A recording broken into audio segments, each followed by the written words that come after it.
A história começa com uma garota gritando para o prota que ele é um pedaço de lixo que deve se apressar para roubar a maldição que está no Lord Arthur. Crash, segurando sua espada, imagina que está no seu limite, mas mesmo assim, responde que já irá roubar. Ele estende sua mão e ativa sua magia, que vai na direção do Lord Arthur. Ele possui o poder de roubar maldições. Entre os heróis que estão lutando contra a erosão do mundo, ele se destacou na geração azul. Todas as garotas correm na direção do líder pedindo para que tome uma poção. Arthur, após beber, olha para cima e vê o Cavaleiro da Morte em sua forma mais poderosa. Ele questiona se realmente irão lutar contra um Cavaleiro da Morte com tão poucas pessoas. Sabendo que isso é impossível, ele solta sua espada e chama as garotas para ir embora com ele. Imediatamente, as três abraçam seu corpo, e o prota, vendo essa cena, se levanta e pergunta o que o desgraçado pensa que está fazendo. Ele responde que irá acabar com aquela situação naquele momento e avisa que o mundo não tem mais esperança, já que só sobraram ruínas. Crash fica furioso e grita, querendo saber se ele apenas irá desistir mesmo depois de tudo o que fizeram para chegar onde estão, já que perderam inúmeros amigos. Ele acha engraçado que a situação chegou onde está, porque o cara ficou ocupado com mulheres e provavelmente deve ter enlouquecido. Sigrun grita mandando calar a boca e garante que o Arthur deu o seu melhor, comparado com um lixo que só sabe roubar maldições. E por isso não deve falar do líder. O prota acha isso engraçado, já que ser chamado de lixo por ela não é novidade, e aponta seu dedo, questionando como ela pode falar essas coisas para alguém que salvou a vida delas. Ele grita que ninguém teria chegado tão longe sem as habilidades dele, e ainda refresca a memória de todos, começando pela Abela, que é a bruxa vermelha. Ele aponta que ela havia dito que não poderia usar magia se perdesse a voz e, inclusive, ela viveu implorando para que ele roubasse as maldições. Ele fez tudo o que ela pediu, e mesmo assim, a garota o atacou quando foi buscar analgésicos. E mesmo no passado e no presente, o hábito de desprezar as pessoas não mudou. O mesmo vale para a Mary,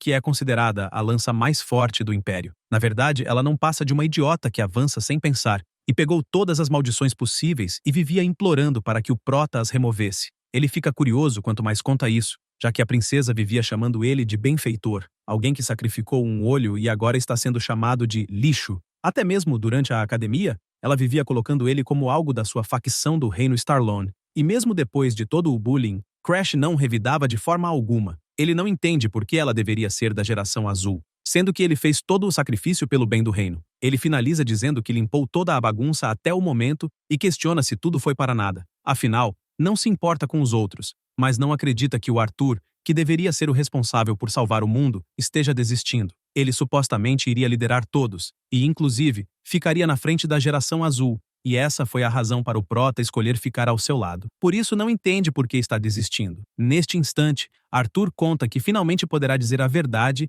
e repete mais uma vez que o mundo já era e basicamente irá refazer tudo desde o começo. O prota não entende que merda ele está falando, e o líder diz que não é a primeira vez que vê o fim do mundo. Isso porque sua habilidade é a regressão. Crash se assusta com isso, e Arthur conta que naquela vida obteve a habilidade memória herdada e poderá regressar mantendo suas memórias. Logo, poderá regressar com as experiências atuais e terá uma chance de prevenir o apocalipse. Então, termina dizendo que irá recomeçar tudo com as garotas ao seu lado. O prota não aceita o que está ouvindo e pergunta sobre ele próprio, se não irá junto. Arthur fica em silêncio por um momento e então cai na gargalhada, já que quer mais que o Crash se foda. Ele se assusta ao ouvir isso, e Arthur admite que a habilidade Capuz Negro é útil, já que pode roubar qualquer maldição existente. Entretanto, não sabe por que regressaria com alguém cujo corpo e mente já estão fracos, e não sabe que utilidade teria. Afinal, é bem melhor pegar uma versão fresca dele. Crash não aceita isso, já que não passou de um objeto, e o cara manda não se preocupar, já que irá fazer bom uso dele na próxima regressão.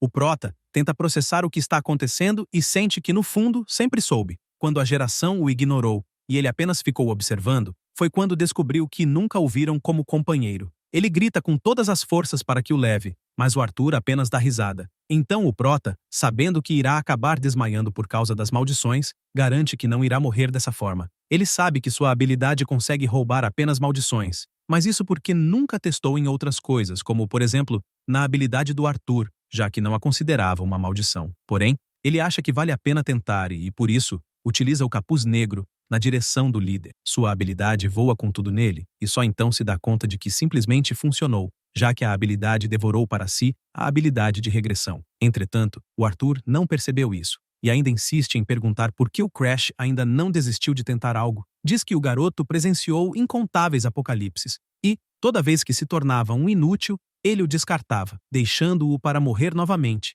E nem sabe mais quantas vezes isso aconteceu. O prota, ainda deitado, garante que quem vai sofrer será ele, e, com um grande sorriso, aponta para cima, mandando tomar cuidado. Afinal, o mundo está em ruínas, e por isso, precisa tomar cuidado, já que, se não quiser morrer, é melhor lutar para sobreviver, pois quem irá regressar será ele próprio. Um tempo depois, o Crash, que estava adormecido, abre os olhos e se levanta assustado. Ele olha ao seu redor e se toca de que é onde morou quando criança. Este é Crash com seus 13 anos de idade. Isso porque a regressão foi um sucesso. Agora, sobre a erosão do mundo, foi um fenômeno onde quase literalmente o mundo sofre uma erosão por outra dimensão. Quando a erosão ocorre, mudanças ambientais também aparecem e, piorando ainda mais, espécies de erosões invadem o mundo. E entre elas, tem uma que possui uma forma humanoide. Esses são conhecidos como invasores de mundos. Tanto pessoas como soldados se desesperam, e aqueles que resistem contra a erosão são chamados de Geração Azul. O Prota é uma dessas pessoas. Ele tem um corpo capaz de selar maldições, e por isso entrou na Geração Azul. Também foi tratado apenas como um vassalo de maldições, e no fim, também foi traído pelos seus companheiros. Esta foi a vida dele até acordar atualmente em seu corpo mais novo. Ele percebe que está no seu quarto, e se lembra que estava num frio mortal antes. Mas, naquele momento, é quente como o verão. Ele deduz que, se está na mansão do Pinheiro Verde, onde viveu quando criança, isso significa que sua última aposta, utilizando a habilidade Capuz Negro no Arthur, foi um sucesso e deu, de fato, para roubar a habilidade. Entretanto, ele fica curioso com isso, já que não faz ideia de como conseguiu roubá-la. As pessoas costumam pensar que o Capuz Negro é uma habilidade que pode ser usada livremente, sem restrição. Porém, possui uma falha distinta. Ela pode roubar a posse de um alvo se o usuário conseguir desbloquear o cadeado gerado após a ativação. Esse cadeado é gerado baseado na afinidade do dono com o objeto. Se uma pedra achada na rua foi reconhecida como algo valioso, aparecerá algo como bloqueie a condição, transfira 99% da riqueza do mundo para o dono.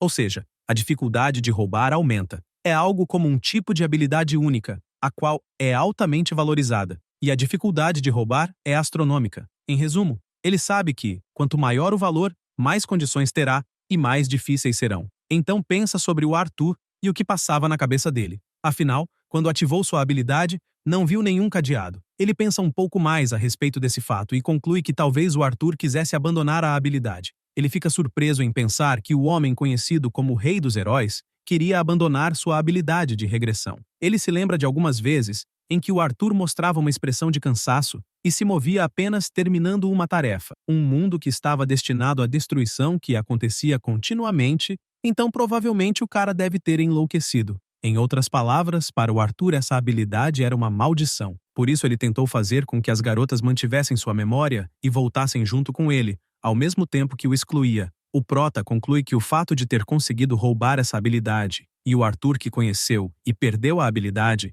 ficando para trás no mundo à beira da destruição, foi esmagado pelo meteoro do Cavaleiro da Morte Azul. Ele comenta que roubou a habilidade do garoto que tanto queria se livrar e espera que esteja feliz. Diz isso e dá risada, já que sempre foi menosprezado, como se roubar maldições fosse algo que qualquer um poderia fazer. Inclusive, o herói nunca prestou atenção nos seus companheiros quando sofria nas sombras. Por conta dessas lembranças, ele não tem um pingo de arrependimento de ter deixado todos para morrer. Ainda na mansão, o Prota olha para o seu reflexo no espelho e percebe que ainda é pequeno. Parecia mais como se tivesse 10 anos, com a estatura pequena, mas músculos moderados. Esse é o resultado de balançar uma espada todo dia, tentando sobreviver na família Valheim, o clã marcial mais forte do reino. Ele conclui que, se está na mansão do Pinheiro Verde, isso significa que sua cerimônia de provação já deve ter acontecido. A cerimônia de provação da família Valheim é um lugar para provar a habilidade que vai ser revelada pelo deus ao qual foi contratado. Quanto melhor o contratante, maior o rank do deus. A linhagem da família dele foi sempre abençoada. Entretanto, não se pode dizer o mesmo dele. Não tinha talento ou proeza marcial, porque nenhum deus o escolheu. Depois disso, foi expulso da sua casa principal e enviado para a mansão do Pinheiro Verde, onde todas as falhas vão. Ele reflete que, no momento, é o único que sabe sobre o fim do mundo. Um apocalipse que nem a Geração Azul será capaz de impedir. Isso o faz questionar se irá conseguir impedir a destruição daquele mundo. Ele tenta não se desanimar, já que não sabe se irá conseguir impedir ou não. Afinal, precisa impedir, já que se o mundo acabar ele irá junto e empolgado, sabe que não tem outra escolha. Enquanto caminha, ele é chamado pelo mordomo. O prota fica contente em ver que o Ariod ainda está vivo. Este é o único mordomo da mansão. O prota, empolgado, chama pelo velho e em seguida pergunta quando irá usar o veneno que o irmão dele deu para matá-lo. Essas palavras fazem o mordomo suar frio. Em resumo, o prota foi envenenado quando tinha 14 anos, e essa foi sua primeira lição sobre traição. Ainda na regressão, temos uma garota batalhando contra outros guerreiros. Ela era implacável. Todos questionavam se a garota realmente tem 15 anos, já que os cavaleiros não conseguiram fazer nada. Esta é Charlotte, irmã mais velha do prota, e possui o título de Santa da Espada. O público cochicha que a garota é um talento que aparece em cada milênio, e por isso todos os lordes de todas as casas têm altas expectativas nela. Enquanto isso, o Veroquim, irmão do prota, ouve tudo, e furioso diz que irá matar todos da linhagem Valheim. Ele sabe que a Charlotte é um risco enorme e a mãe dela é até decente. Então, já em outro lugar, ele fala que o prota é uma falha inútil e avisa ao mordomo que primeiro irá matar seu meio-irmão, e ressalta que até mesmo o mordomo tem um motivo para isso, já que a carreira dele foi impedida por causa do garoto. Por isso, explica que é apenas para dar uma gota do veneno ao Crash, e fazendo isso, não terá que se preocupar com o tratamento da filha ou com dinheiro, e questiona se por acaso está hesitando. Ariod responde que o prota é alguém que criou como seu filho e fazer algo assim é um absurdo. Entretanto, o Veroquim chama a atenção dele e manda escolher quem irá salvar. Se vai salvar o filho de outra pessoa ou a própria filha biológica. Ele não vê para onde correr, mas ainda assim responde que não. Com esse desfecho, o prota se vê com o mordomo em seus braços, vomitando muito. Basicamente, no dia em que o Ariod deveria matá-lo, o mordomo não foi capaz de suportar a culpa, e por isso, comeu o bife envenenado e acabou morto em seu lugar. De volta ao presente, o velho questiona o que quer dizer com isso de veneno, e o Crash manda não se fingir de besta, já que, mesmo sabendo que iria matá-lo pelo bem da filha, é triste imaginar que não iria saber disso. O mordomo fica cabisbaixo ouvindo essas palavras, e o prota fica um pouco sem graça, já que dessa forma irá acabar deixando o velho sem escolhas, e por isso diz que, se quer fingir de besta, é só ir em frente. E caso não fosse uma falha desde o começo, nunca teria dado essa ordem. O mordomo fica surpreso, já que a princípio imaginou que o garoto iria se culpar por tê-lo traído ou chorar de raiva,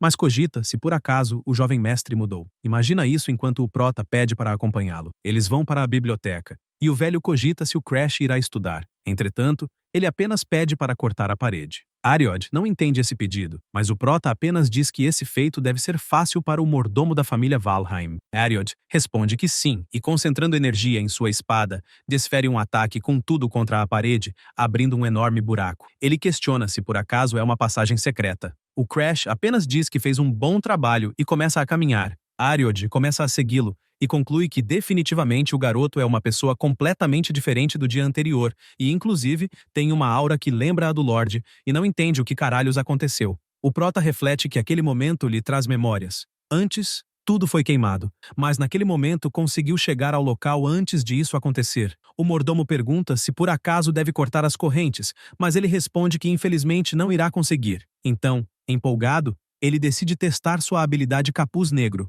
O poder vai na direção das correntes e, com extrema facilidade, destrói todas. Esse feito deixa o mordomo assustado ao ponto de perguntar se por acaso fez um contrato com um deus. Crash leva um susto, já que acabou mostrando algo que ainda não obteve naquela parte do tempo, e por isso responde que sim, fez um contrato com um deus insignificante e, inclusive, sobre a biblioteca, é para se sentir livre para reportar ao pai dele. Ariod fica surpreso, já que até o dia anterior os olhos do jovem mestre pareciam que tinham perdido a vontade de viver, mas acredita que tudo mudou caso tenha feito um contrato com um deus e provavelmente obteve uma habilidade poderosa. O mordomo também sabe que o prota tem a mesma linhagem da maior gênia da família Valheim e, mesmo que não esteja no mesmo nível dela, ele provavelmente mostrará grandes feitos. Com isso em mente, ele chama a atenção do prota e diz que, até que acabe o que tem para fazer, não irá relatar nada ao chefe da família. Ele ouve isso e imagina que provavelmente é o efeito colateral da regressão, já que está agindo diferente de antes.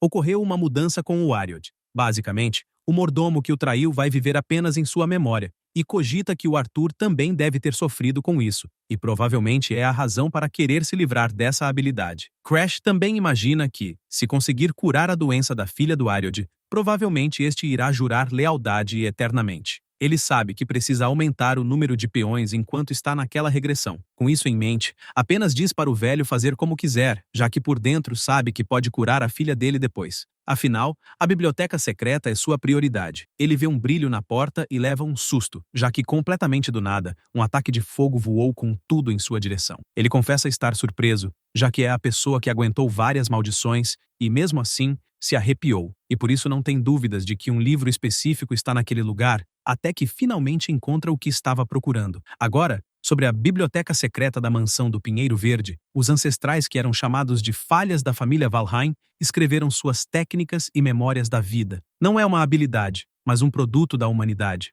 Um lugar onde mantiveram seus livros secretos para alcançar o pico. No começo, era um lugar de livre acesso, mas ela se tornou secreta por causa de uma pessoa. Essa pessoa foi Demaris. Ele foi a pior falha da história da família Valheim, mas também foi a pessoa que foi consumida pela erosão do mundo e se tornou o mais forte. Com isso em mente, ele se empolga, já que irá pegar o livro secreto do pior das falhas. Agora, sobre Demaris Valheim, a maior falha da história de Valheim, mesmo assim também foi a pessoa mais forte da história da família. Quando estava em seu ápice de poder, alguns dos guerreiros mais poderosos o desafiaram. Entretanto, ninguém foi capaz de impedi-lo. Ele tinha o veneno de imersão extrema no sangue. Isso foi porque ele incorporou a erosão do mundo ao seu próprio corpo e possuía uma arte secreta insana para manejar seu poder. O prota pensa em tudo isso e imagina que, antes, metade do livro foi queimado. Então não sabia por que o Demaris acabou daquela forma, mas aparentemente ficou louco porque não conseguia controlar o avanço da erosão. Ele para pensar que, quando foi pego pela maldição da erosão do mundo, acabou enfraquecendo a maldição com o capuz negro e de alguma forma suportou, compensando com outras maldições. O mesmo princípio se aplica à devastação causada por veneno de imersão extrema no sangue. Isso porque ele roubou uma maldição que controla o avanço. Isso o faz questionar se por acaso poderá se tornar forte como o Demaris. Pensando em tudo isso, ele chama a atenção do mordomo e dá a ordem de garantir que, a partir daquele dia, ninguém entre na mansão Pinheiro Verde. Ariod diz que entendeu e volta para seu posto. Enquanto isso, imagina que o jovem mestre irá fazer vista grossa para o seu erro, e por isso, deve retribuir sua bondade recusando a proposta do Veroquim. Ele fala isso para o garoto, que fica furioso ao ter sua proposta de envenenar o prota recusada. Ele fala que uma pessoa que possui tantas falhas só o deixa mais nervoso. Também acredita que se não fosse pela linhagem da mãe do prota entrando no caminho, tanto Lilith quanto ele próprio teriam mantido suas posições na linhagem direta. De repente, ele grita chamando por outro mordomo e manda que vá para a mansão Pinheiro Verde, onde o Crash está, para investigar o porquê de o Ariod ter mudado de ideia. Entretanto, ele responde que não dá para entrar. Isso porque o Ariod, que é mordomo do jovem mestre, impediu a entrada até mesmo do chefe da família. Veroquim não acredita nesse absurdo, já que está barrando até mesmo o chefe da família de entrar. Enquanto isso, o prota segue canalizando energia. Ele percebe que finalmente atingiu o nível iniciante experiente. Ele sabe que existem vários estágios de aura, como o usuário da aura, experiente da aura, mestre da aura e, por fim, o imperador da aura. O segundo estágio, que é o experiente na aura, é o estágio em que a maioria dos usuários está e é onde separa os gêmeos de pessoas normais. Ele acabou de chegar, enquanto sua irmã Charlotte, que é 2 anos mais velha, já é uma mestre da aura e possui um talento incrível. Entretanto, mesmo ela sendo uma incrível monstra, no final não servia de nada contra a erosão. O prota está ciente de que, comparado a ela, não passa de um iniciante e por isso não sabe se realmente consegue salvar o mundo. Porém, o seu eu antes da regressão avisa que não saberá antes de tentar e, por isso, é para parar de se lamentar, já que, em primeiro lugar, não dava nem para usar aura antes da regressão, mas naquele momento é diferente, já que, mesmo não se comparando com ela, poderá ficar mais forte com a arte secreta que foi deixada por uma falha igual a ele. Então, empolgado, sabe que definitivamente poderá ficar mais forte, e por ora, isso basta. Um tempo depois, ele sai do seu quarto e o mordomo o parabeniza por alcançar o nível iniciante experiente. Ele responde que isso não é nada, mas questiona o porquê de estar esperando do lado de fora. Ariod explica que a noiva do prota, Bianca Hardenhearts, chegou à mansão para visitá-lo. Ele fica surpreso com isso, já que sabe que ela é a Demônia Branca. É a líder que se tornou um peão dos Devoradores de Mundo e tentou destruir o mundo, e a entidade que derrotou um dos celestiais mais fortes e ganhou o apelido de Demônia Branca. Ele está ciente de que, apesar disso tudo, naquele momento a Bianca não passa de uma garotinha, filha caçula da família Hardenhearts. Também pensa sobre esse casamento político. Basicamente, a família Hardenhearts governa o norte e a família Valheim usou um inútil como o prota para ganhar conexão com uma família marcial forte. Ele acha isso engraçado, já que estão sendo usados por conveniência de suas famílias e acha legal que ela o tenha visitado. Agora, um pouco mais sobre a Bianca. Ela é a filha mais nova da família Harden Hearts, governantes do norte, porque sua mãe foi afetada pela maldição da erosão do mundo antes dela nascer. Por conta disso, a Bianca foi amaldiçoada pela maldição da boneca de neve, desprovida de emoções desde o nascimento. A maldição, tendo atingido sua alma, não pode ser quebrada, e ela não foi capaz de fazer um contrato com um deus devido ao seu corpo. Por conta disso, foi tratada como uma criança amaldiçoada, nascida em troca da vida da sua mãe. O Crash para pensar se por acaso a garota o odeia, mas sabe que, contanto que não roube a maldição dela, estará tudo bem. Isso porque a maldição da boneca de neve é necessária para controlar a cura do veneno de imersão extrema no sangue. O Prota pede para o mordomo preparar algumas roupas, além de mandar a garota entrar. 5 meses atrás, o Crash, que no caso ainda não era o Prota,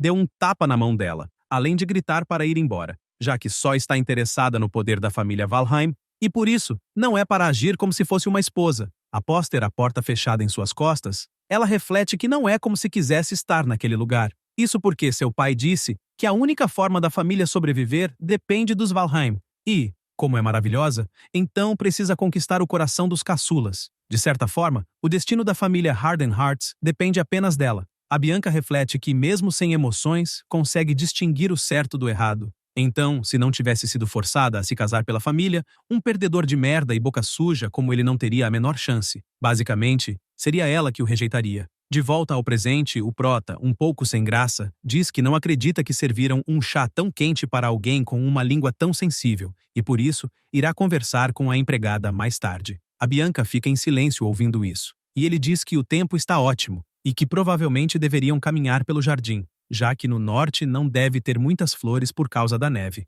Enquanto caminham, Crash ordena ao mordomo que busque alguns biscoitos de macadâmia para o jardim. Em seguida, ele conta que provavelmente ela teve um caminho difícil e a Bianca responde que, como eles irão se casar, então oportunidades de se conhecer melhor são necessárias. Ele diz que entende, mas sente como se ela estivesse falando com um superior e não com um cônjuge. Ela sente que tem alguma coisa estranha. Afinal, quando se viram antes, ele a olhava de uma forma afiada, mas naquele momento, é como se fosse outra pessoa. Além do mais, o que mais lhe intriga é que ele nunca havia contado que gosta de biscoitos de macadâmia. Após chegarem do lado de fora, ela não perde tempo e pergunta se ele é mesmo o Crash. Ambos se encaram por um momento, e o Prota, liberando toda a sua aura, pergunta se por acaso é tão diferente de como era antes. Ela se assusta, questionando-se se aquela é uma intenção assassina, e imediatamente se abaixa pedindo desculpas, já que falou sem pensar. Ele fica mal, já que suas memórias daquela época são uma bagunça,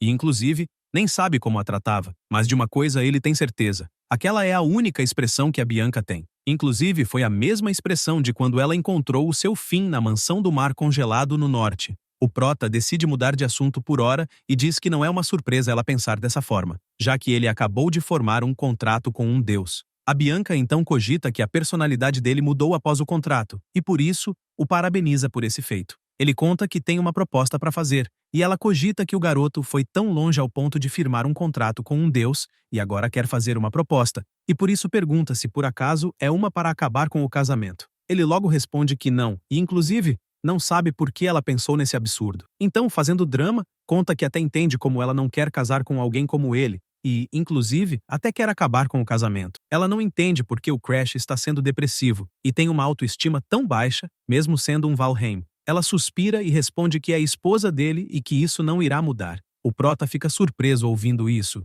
e inclusive não se lembra de quando foi que escutou palavras sem nenhuma mentira. Com isso, ele pede para voltar ao assunto principal sobre sua habilidade despertada, e confiante, diz que quer roubar a maldição dela. A Bianca se assusta com isso, já que ele está querendo roubar sua maldição, que nem mesmo os quebradores de maldição conseguiram quebrar. Ela pergunta se ele realmente quer isso, e ele responde que sim, pois assim talvez poderá realizar um desejo que tenha como, por exemplo, o término desse casamento. Ela reflete que até sabe que o Crash é tratado como uma falha, e, se esse é o caso, deve haver uma parede entre ele e a linhagem principal. E provavelmente ele está cansado disso, ao ponto de querer apagar suas emoções. Ela pensa um pouco mais a respeito, e se lembra que um mago mental uma vez disse que, quando uma pessoa chega ao seu potencial mental máximo, ela fica doente do coração e acaba sucumbindo a essa doença, podendo até tirar a própria vida, ou, repentinamente, ficar bondosa como se fosse outra pessoa. O velho continua, contando que é um momento muito perigoso, já que tais comportamentos são sinais de alerta para o seu fim e, caso conheça alguma pessoa dessa forma, deve ficar ao lado dela. Após se lembrar disso, ela pega a mão dele e conta que irá ficar tudo bem, já que ele deve apenas controlar as emoções sem depender da maldição. O prota comenta que aparentemente ela entendeu algo errado, e a Bianca conta que irá vê-lo com mais frequência, e inclusive, se pedir para o pai dela, poderá deixá-lo morar mais perto, mas ele grita, querendo saber que papo é esse, já que até onde sabe ela o odeia e inclusive não queria esse casamento. Ela diz que, mesmo se fosse verdade, não abandonaria alguém em perigo. O Crash até entende que a Bianca é do tipo que se joga de cabeça nas coisas quando decide fazê-las, mas sente que está havendo um mal-entendido. De qualquer forma, já que não vai receber de boa fé, ele usa sua habilidade Capuz Negro e chega até o ponto onde a maldição está, e com isso é gerada a condição para desbloquear o cadeado. Ele se assusta ao ver que a primeira condição para desbloquear é se tornar amigo da Bianca. Ele logo percebe que é um problema haver um cadeado, afinal é uma maldição que nasceu com a garota. É reconhecida como parte do corpo dela e tem seu valor. Ele também pensa sobre essa condição, já que sabe que se tornar amigo dela é mais difícil do que se tornar cônjuge, pois ela não tem emoções, e então raramente mostra interesse em algo. Além disso, enviá-la de volta seria apenas questão de tempo, até ela se tornar a demônia branca, e por isso, deve mantê-la ao seu lado para procurar uma oportunidade de se tornar amigo dela. Ele sabe que, se conseguir impedir que ela se torne a demônia branca e ainda pegar a boneca de neve, então será pegar 2 coelhos com uma cajadada só. Com isso em mente, ele diz que fica feliz com a cooperação dela e, inclusive, é grato por ela vê-lo como cônjuge. Ela conta que primeiro irá ver com o pai dela, já que precisa confirmar, e vai embora. Ele sabe que irá levar um mês para a garota retornar e que deve ler todos os livros de artes secretas até lá. No próximo dia, na mansão do Pinheiro Verde, uma carroça chega e nela está Bianca, contando que, a partir daquele dia, irá viver na mansão junto com ele. O prota se desespera, já que isso significa que irão viver juntos. Um tempo depois, ele acorda e vê a Bianca dormindo ao seu lado. O prota não gosta nada disso, já que, se ela for vista com uma pessoa como ele, as pessoas irão entender errado. Logo em seguida, ela acorda dando bom dia e ainda pergunta por que ele está naquele lugar. Isso o revolta, já que quem deveria estar perguntando isso era ele. Logo pela manhã, o Crash segue canalizando energia para aumentar sua aura até que para pensar que já faz alguns meses desde que começou a morar com a Bianca. Ele se lembra exatamente do dia em que ela apareceu, contando que iria morar na mansão do Pinheiro Verde, o que foi um susto para ele, já que não sabia que ela iria simplesmente se mudar. A Bianca explica que isso não é um problema, já que sua família deu permissão. O prota acha isso muito estranho e até se pergunta se ela estava bem vivendo longe da família. Afinal, quando não se tem emoções, seu afeto pela família também desaparece. E talvez você se torne indiferente a esse tipo de sentimento. No final das contas, essa foi uma boa oportunidade para virar amigo dela. Ele pensa em tudo isso, já que foi no verão e está quase no inverno, então já se passou quase um ano, o que significa que a abertura da Academia Ahern está próxima. Essa é uma academia estabelecida pelos 4 grandes reinos e pelo Império trabalhando juntos para treinar pessoas que possam se opor à erosão do mundo. Basicamente, são jovens entre 15 e 20 anos que podem frequentá-la. Antes da regressão do Crash, aquela foi a academia que produziu inúmeros membros da geração azul que possuíam habilidades roubadas. Ele se enfurece lembrando de tudo isso, mas vê o lado bom, já que conhece a fraqueza de todos melhor do que ninguém, então poderá roubar suas habilidades facilmente e está decidido a fazer isso assim que entrar na academia. Ele irá fazer 14 anos no próximo ano, então terá um ano de sobra antes da matrícula e irá precisar achar um jeito de ficar mais forte até lá. No entanto, está percebendo que começou a atingir os limites do seu talento. Basicamente, com apenas um tombo secreto, o nível iniciante da entrada para especialistas é seu limite. E sabe que, para superar essa parede, não tem outra escolha a não ser roubar a maldição boneca de neve da Bianca o mais rápido possível e aprender a usar o veneno de imersão no sangue. Ele vai até a porta e pergunta se ela esteve esperando mais uma vez. A Bianca responde que sim, já que não pode deixá-lo sozinho. O prota não gosta nada disso, já que a garota tem seguido ele para todos os cantos como um filhote de passarinho desde o verão, e sua única dúvida é quando ela irá começar a vê-lo como amigo. Nesse momento, o mordomo aparece e conta que chegou um convite do Santuário Estelar. Ele fica surpreso com essa notícia, já que o Santuário Estelar é uma festa para menores no reino de Starlon, realizada uma vez por ano. A maioria das pessoas comparece, a menos que seja um caso excepcional, e é excelente para socializar e expandir suas conexões. Ele recebe a carta e agradece por isso, além de refletir que esteve confinado na mansão desde sua regressão e, por isso, suas memórias daquele tempo são vagas. Por outro lado, sabe que uma certa pessoa irá aparecer, então deve se apressar para cumprir sua promessa com o Ariode. Ele devolve a carta e manda responder que irá comparecer, assim como a Bianca, que diz o mesmo. Após o mordomo sair, a Bianca comenta que provavelmente os participantes do santuário irão tentar criticá-lo. Ele está de acordo, e inclusive não sabe como será para ela e por isso cogita que é melhor ela não ir. Ela se recusa, já que deseja ir com ele, até porque é o dever da noiva proteger seu parceiro. Ele acha isso legal, mas diz que não está falando como noivo, e sim quer saber os verdadeiros sentimentos dela. Ela logo percebe a expressão de pena dele de novo, e imagina que, nos últimos meses, o Crash tem sido gentil de uma forma estranha, sempre perguntando se quer café da manhã e também chamando para ir à biblioteca ou até mesmo acompanhando quando ia dormir no meio da tarde. Ela se sentia aquecida, já que nunca foi tratada com tanta gentileza, nem mesmo em sua família, e, vendo o Prota treinar, pensa que ele está sendo tão bom ao ponto de nem conseguir lembrar do quão terrível foi sua primeira impressão sobre ele. Pensando nisso, ela afirma que irá com ele não como noiva, mas por vontade própria. Crash fica surpreso com isso e sorri, já que finalmente ouviu o que queria. Já no final da tarde, eles vão de carroça, e ele comenta que é uma surpresa as pessoas terem alugado o ponto turístico mais famoso da área e acredita que estão com muito dinheiro para jogar fora. A razão pela qual os nobres são respeitados naquele mundo é porque eles podem lutar contra a erosão do mundo no lugar dos plebeus. E, ainda assim, essas pessoas obcecadas com festas, em vez de treinamento, são supostamente o futuro de Starlon. Eles finalmente chegam ao santuário, e de cara, duvida muito que haja muitas pessoas decentes naquele lugar. Imediatamente, as fofocas rolam à solta, com as pessoas perguntando se o tal Crash que chegou é o filho inútil da família Valheim, além de acharem um desperdício que a filha amaldiçoada do Conquistador do Norte tenha tanta beleza. O Prota logo percebe que no meio de tantos nobres falsos também existem alguns nobres de verdade, aqueles que irão se juntar à geração azul mais tarde, começando pelo Balak, o Tigreso, seguido pela elfa Emília e, por último, o arqueiro de madeira Onyx. Os três serão conhecidos como os três heróis de Starlon. O Prota acha isso um saco, já que sabe o motivo de as três pessoas terem mostrado interesse nele, e é por causa da sua linda irmã. A Charlotte, em santuários passados, batia em todo mundo mesmo usando um lindo vestido, e tudo que o Crash fazia era ficar encolhido, já que ela era o terror. Ele sabe que ela se gaba toda vez e provavelmente já surtou pelo clima que está naquele lugar. Nesse momento, a Bianca chama por ele e pede por favor para não se importar com o que os outros estão falando. Ele imagina que nem estava, já que apenas se lembrou da sua irmã, e colocando a mão na cabeça dela, imagina que ela também foi insultada, e mesmo assim está preocupada com ele. Além disso, ele se pergunta quando o tal cara irá aparecer. Mal pensa nisso, e a pessoa chega cumprimentando todos. Esse é o centro das atenções do Castelo da Alquimia, o Darling Dunfelion. Antes da regressão, ele estava coberto de maldições, e o Darling, que era seu amigo, perguntava o que aconteceu para ficar tão ruim assim, além de perceber que havia todo tipo de erosão e que uma combinava com a outra.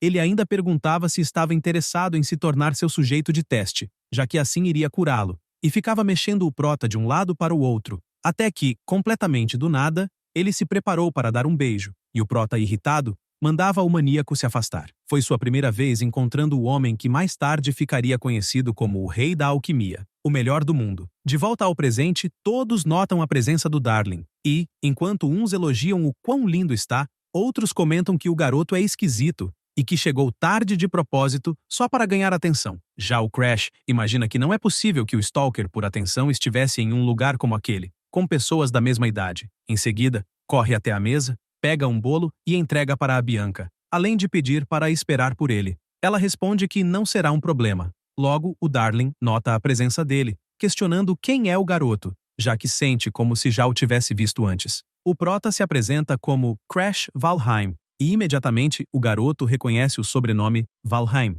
já que de fato se parece com a Charlotte. Por conta disso, ele fica com os olhos brilhando, já que está diante do irmão mais novo da famosa Charlotte, e por isso pergunta se tem algum assunto com ele ou se por acaso a roupa que está usando chamou tanta atenção. O Prota vai direto ao ponto e comenta que recentemente o garoto deve ter pesquisado sobre a erosão do mundo e por isso quer saber se o interesse aumentou um pouco mais nele. Darling acha interessante que exista um garoto tão provocador e por isso manda se preparar, já que conquistou o interesse dele. Já em outra sala, o Darling pergunta quantos anos tem no momento. Crash responde que está com 13 anos e pergunta se a idade importa tanto assim. Darling admite que está surpreso, já que seu amigo tem 13 anos, mas a aura é totalmente diferente das crianças dessa idade. O prota imagina que, por dentro, é um veterano graduado da academia, mas pede para ir direto ao assunto. O Darling manda ir em frente, mas antes joga uma espada para o prota pegar e imediatamente ataca, fazendo o Crash bloquear por reflexo. Enquanto continua bloqueando, pergunta o que diabos ele está fazendo atacando do nada. O garoto comenta que se encontrou com o irmão mais novo da Charlotte e só queria ver as habilidades que ele possui. O Crash acha isso um saco, ainda mais porque o Darling continua atacando a todo momento, até que o prota se irrita e contra-ataca, botando pressão no Darling, que inclusive pergunta se por acaso o tal irmão mais novo da Charlotte não era para ser supostamente um inútil sem habilidades. Ele comenta que, apesar das aparências, treina todos os dias, mas imagina que é complicado usar técnicas secretas contra um estudante e, por isso, deve pegar leve. Por conta disso, ele diz que poderia ajudar com a pesquisa sobre neutralização de maldições. Darling se assusta ao ouvir isso e começa a atacar mais rápido, já que quer saber o que o mero garoto sabe sobre alquimia para estar falando disso. O Crash percebe isso e se move em alta velocidade, colocando a espada no pescoço do garoto. Além disso, diz que a pesquisa para neutralizar a maldição da erosão do mundo, que os dispersores ainda não conseguiram quebrar usando outras maldições, para se tornar um alquimista de primeira classe é necessário provar essa pesquisa primeiro. Dito isso, ele conta que irá ajudar com sua habilidade de roubar maldições. No mesmo instante, o Darling se assusta ao ver que o prota possui aura, sendo que era para ser um garoto inútil sem habilidades. Mas logo imagina que é uma excelente oportunidade, caso esteja falando a verdade, já que poderá provar simultaneamente a oferta e a demanda, e a neutralização de maldições. Dito isso, ele pergunta o que deve fazer em troca, sugerindo algo como se tornarem namorados. O prota manda não falar besteiras, já que apenas irá adquirir muitas maldições no futuro, e quer apenas que faça um remédio para reduzir essas maldições. O garoto conta que, de fato, fazer remédios é sua especialidade, e o Crash está ciente disso, além de saber que roubar habilidades sozinho não é o bastante. Afinal, até mesmo a geração azul que conseguiu usar habilidades extraordinárias não conseguiu evitar a destruição da Terra. Logo, um inútil como ele próprio tem que usar todos os meios possíveis, seja remédio ou qualquer outra coisa. Já o Darling observa que, até onde sabia, o prota tinha perdido completamente a motivação por estar constantemente sendo comparado com a irmã mais velha, Charlotte. Entretanto, não parece ser o caso ao vê-lo pessoalmente. Afinal, um é uma gênia avassaladora e o outro é uma pessoa distorcida. Com esses pensamentos, ele pede para perguntar algo e questiona se por acaso irá para a futura Academia Ahern. Ele responde que obviamente irá, já que tem habilidades para caralho para serem roubadas naquela academia. O Darling se empolga ao ouvir isso e grita que irá fazer qualquer coisa, seja misturar remédios ou o que for,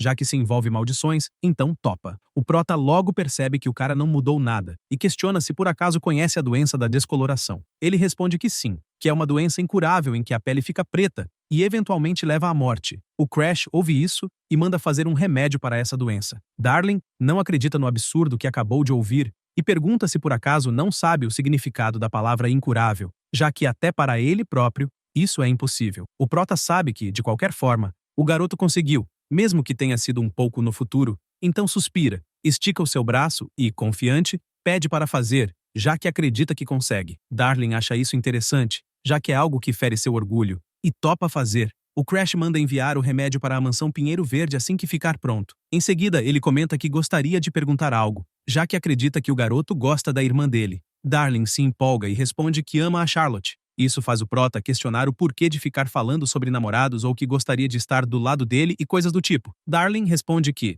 pelo visto, o Crash ainda é uma criança e animadinho diz que também gosta de homens, já que joga para os dois lados. O prota se assusta com isso e sai correndo, mandando ele ficar longe. Após se afastar um pouco, ele percebe que várias pessoas estão reunidas, até que vê um garoto agarrando o braço da Bianca e, além de estar apertando forte, ela só sabia dizer o nome do Crash. Ao ver isso, ele chega na voadora, acertando uma bicuda no rosto do cara, que o joga com tudo sobre a mesa. Em seguida, ele pergunta que porra o cara acha que está fazendo tentando tomar sua noiva à força. Ele pergunta o que diabos estava pensando ao tentar colocar as mãos em uma garota de 12 anos e questiona se aquele pedaço de merda gosta dessas coisas. Ele imediatamente responde que não, já que estava apenas seguindo ordens da princesa Cláudia. O prota pergunta se está falando da Cláudia Stallon, e ele responde que sim, já que a segunda princesa mandou levar a Bianca até ela, E como a garota resistiu, então tentou levá-la à força, mas não havia como evitar, já que foi uma ordem real. Crash pensa sobre isso, já que a Bianca é a filha mais nova da família Harden Hearts, os governantes do norte. Devido à sua maldição,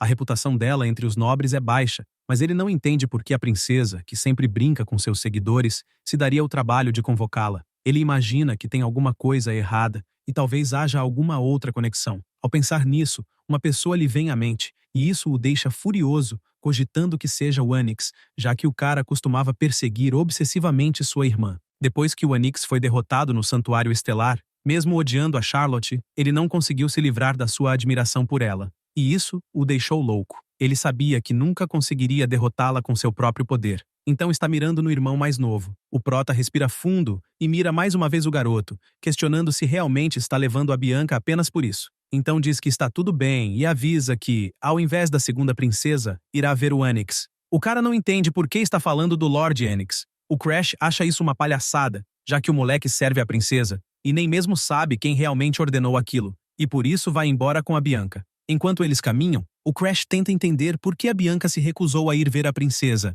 Ele imagina isso porque conseguiu adivinhar quem estava por trás, já que viveu isso antes, mas a sua noiva, com 12 anos, não deveria ser capaz de entender a situação, e ele não entende por que ela ignorou, e por isso chama-se a atenção dela e questiona por que desobedeceu a ordem da princesa. Ela responde que foi porque ele pediu para esperar retornar. O prota fica surpreso ao ouvir isso e, sorrindo, diz que ela fez um bom trabalho. Após chegar ao lugar, é recebido pelo Balak, que está surpreso por ele realmente ter aparecido. O Crash avisa que está ali para ver o Onyx. Ele comenta que já sabe disso, e inclusive foi instruído a deixá-lo entrar. O prota acha isso um saco, já que sempre se perguntou por que achou que o garoto era um espadachim de 2 espadas tão habilidoso e não sabe onde tudo deu errado. De qualquer forma, está aliviado de o Onyx ter ordenado que ajudassem a entrar, mas antes que conseguisse fazer isso, o Balak conta que está curioso com as habilidades dele e, por isso, quer lutar. O prota acha isso um saco e avisa que é proibido lutar dentro do Santuário Estelar. O garoto não está nem aí para isso, já que lutou contra a Charlotte mesmo assim, então lutar contra ele será tranquilo. Isso chama a atenção do Crash, já que ficou sabendo que o garoto durou ainda mais tempo contra a Charlotte do que o Onyx. Mesmo que os dois sejam especialistas, o nível do Onyx é um pouco maior, mas seu senso de batalha é tão imprevisível que não consegue ler seu próximo movimento. Ele até quer evitar lutar contra o Balak, mas pelo olhar que está vendo, sabe que o garoto não vai desistir tão fácil. Então ele se prepara, já que, sem mais nem menos, o Balak atacou. Após desviar, ele contra-ataca, mas o tigreso também desvia. Porém, o prota é mais rápido e consegue acertar um chute. Em seguida, ele se prepara e acerta seu soco de 1 polegada em cheio na barriga do garoto, que cai rolando no chão de dor. O Crash respira fundo, já que finalmente acabou. Balak se levanta chamando o prota de maldoso, e ele responde que, na verdade, foi desafiado, então não fez nada. O tigreso concorda e pede para esperar pegar a arma primeiro. Crash acha isso engraçado e pergunta se ele ao menos consegue continuar de pé. O garoto ouve isso, mas logo começa a apagar, até finalmente desmaiar no chão. A Bianca, intrigada, pergunta o que ele fez. O prota responde que usou a técnica secreta da sua família. Aquele foi o golpe de 1 polegada. Há muito tempo, um fracassado da família Valheim criou isso. É uma técnica secreta que libera o máximo de poder destrutivo na menor distância. Dependendo da condição, pode até causar danos internos. Antes da regressão, essa foi a única técnica que ele conseguiu salvar da mansão em chamas, e graças a ela, conseguiu sobreviver a incontáveis situações de vida ou morte. Ele diz que usou sua melhor técnica, e por isso, o garoto não irá se levantar por um bom tempo. Em seguida, se encontra com o Onyx, e imediatamente a Emília corre ao ver a situação do Balak no chão. O garoto confessa que está surpreso por ele realmente ter derrotado o tigreso, mas o Crash pergunta quais são as intenções de usar a segunda princesa apenas para atraí-lo àquele lugar, e, seja lá qual for o motivo, pede para dizer logo. Onyx acha isso interessante, já que ouviu rumores diferentes sobre o garoto ser fraco, e talvez esses rumores sejam falsos. O prota acha isso engraçado, já que, na verdade, foi o próprio Onyx que espalhou esses rumores. Entretanto, caso perca naquele lugar, os rumores irão mudar um pouco, já que, a partir daquele momento, ele próprio irá roubar as habilidades do seu oponente. Dito isso, ele comenta que seus rumores dizem que é um fracassado, então que seja, entretanto, se derrotá-lo, os rumores irão mudar. Onyx acha isso interessante e o prota pensa melhor sobre ele. Estiveram juntos desde a academia até a geração azul, e basicamente era um antigo amigo. Já que passaram muito tempo juntos, o conhece muito bem, como por exemplo, o fato de ele somente ter ficado próximo do prota porque era útil para ele. E essa utilidade foi pelo pior motivo possível. Crash estava pendurado em um penhasco, sem acreditar em como todo mundo morreu. Nesse momento, o Onyx se aproximou e disse que, se as pessoas descobrissem que ele caiu na armadilha por culpa dele, certamente iria perder seu lugar na geração azul. Mas, se só ele próprio sobrevivesse, ninguém iria saber disso. O Prota não gosta nada disso e questiona se ele realmente acredita que irá se safar fácil,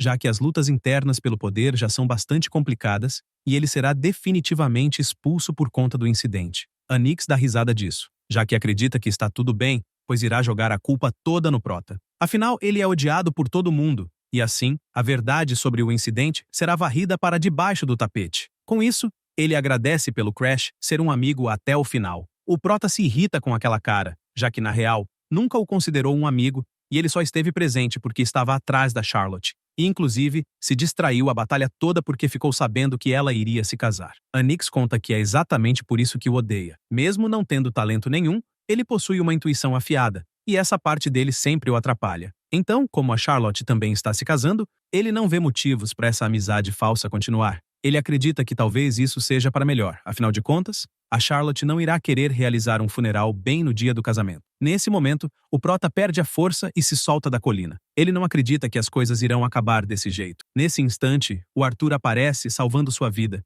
e foi quando os dois acabaram no mesmo time. Após pensar nisso tudo, ele sabe que, na real, aquele foi o começo da maior catástrofe de todas. De qualquer forma, o Onyx foi expulso da geração azul devido ao testemunho do Arthur, e o que mais lhe deixou puto foi o cara tentar casar com a princesa no desespero. De repente, o garoto diz que a cara e o jeito que ele fala são idênticos aos da Charlotte. O Prota se irrita cada vez mais, já que o desgraçado não mudou nada. Por conta disso, manda não falar o nome da irmã dele assim, tão casualmente. Ele se prepara e parte para cima, já que, assim como sua irmã, nunca foge de uma luta. Onyx acha isso engraçado e bloqueia o primeiro soco com sua habilidade. Crash continua tentando atacar, mas não consegue acertar nenhum chute. Além disso, o Cipó agarra sua perna e o joga para trás, forçando-o a se reposicionar. Ele sabe que será mais difícil do que pensou, já que está diante da técnica secreta da família Glazer, o estilo madeira celestial. É uma técnica especial que fortalece as plantas com aura para manipulá-las à vontade. Combinando com sua habilidade de recuperação,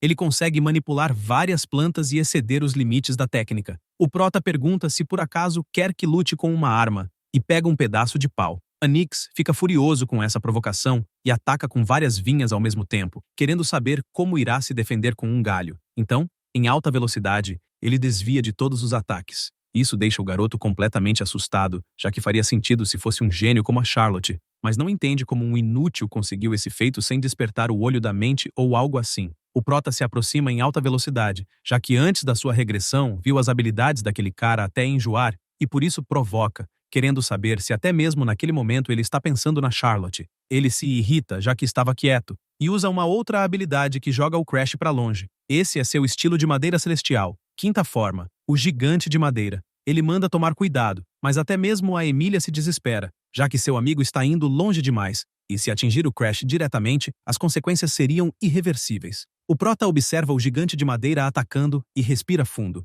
Ele sabe que, dentre todos os livros da biblioteca da mansão, havia um minúsculo manual secreto. O autor era um ancestral que balançou sua espada continuamente até os 80 anos. Ele não possuía talento, era simplesmente um homem que repetia infinitamente treinos de balanços mundanos. O manual, escrito em seus últimos anos, era curto, documentando apenas suas práticas de balanços, mas a técnica exigia um estado de unidade entre ele próprio e o objeto, um reino inalcançável por meio de um estudo marcial superficial. Entretanto, já que ele próprio se envolveu em uma situação semelhante inúmeras vezes devido à sua maldição, foi capaz de compreender a técnica secreta do seu ancestral. Ele e a espada se tornam um só, e com um simples movimento, ele corta o gigante de madeira ao meio, o que foi o suficiente para deixar todos os presentes assustados com o que acabaram de presenciar. Crash se aproxima em meio à fumaça, e manda não ser arrogante demais com tão pouco poder. Onyx cai no chão, após ter sua obra-prima destruída. Já o Prota acha tudo uma droga, pois pretendia se segurar o suficiente para facilitar o roubo da habilidade,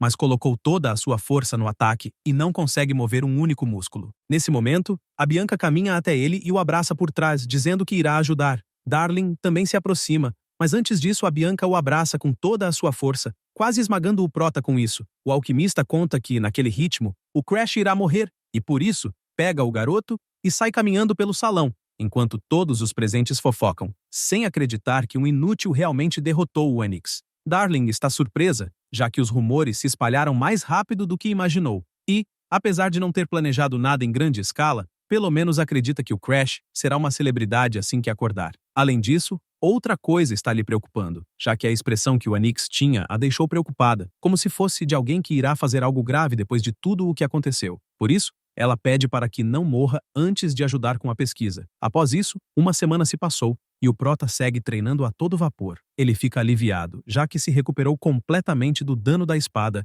e sabe que, se tivesse usado continuamente para encurralá-lo até o fim, estaria em uma situação pior do que a do Onyx. Além disso, se não tivesse desmaiado, poderia pelo menos ter finalizado as preparações para roubar a habilidade. O Prota imagina que tinha 2 jeitos em mente para fazer isso. O primeiro método era desbloquear o cadeado do capuz negro, e o segundo método era induzir o oponente a duvidar da própria habilidade. E o método que pretendia usar contra o Onyx era o segundo. Esse método é categorizado por ser fácil de se fazer, já que, ao conseguir derrotar o oponente de forma esmagadora, como por exemplo o gigante de madeira, que foi destruído com um único ataque, fez com que o Onyx tivesse dúvidas sobre a própria habilidade. Afinal, perdeu para um inútil que desprezava. Crash sabe que, mesmo que demore, irá eventualmente roubar a habilidade de recuperação. Ele também quer passar todos os dias treinando para superar os gênios. Neste momento, o mordomo chama por ele e avisa que o mestre Veroquim chegou à mansão. O Prota percebe que, aparentemente, a paciência do seu irmão esgotou,